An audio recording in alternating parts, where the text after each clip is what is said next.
پسند ہے لیکن ہے درست نہیں، اب اس کو لائک کر رہے ہو. لائک کیوں کر رہے ہو؟ کہ آپ کو پسند ہے.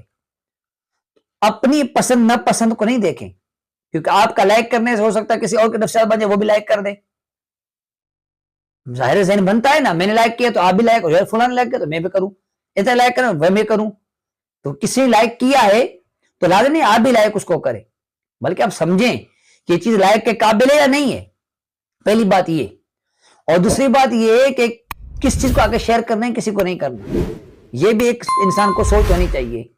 اگر آپ نے آگے شیئر کر دی ایک چیز تو وہ اگر بعد میں پتہ چلا یہ تو یہ چیز صحیح نہیں تھی، میں نے شیئر کی آگے، یعنی کسی نے کوئی شرعی مسئلہ بیان کیا، فرض کرو نماز کی مسئلہ بیان کیا، آپ نے اس مسئلے کو اچھا سمجھا نا، یار ماشاءاللہ یہ تو نماز کا مسئلہ بیان کر رہا ہے، اس کو تو آگے شیئر کرنا چاہیے. لیکن اگر وہ مسئلہ ہی غلط بتا رہا ہو تو معلومات تو آپ کو نہیں ہے، ایک بندہ مسئلہ بتا رہا ہے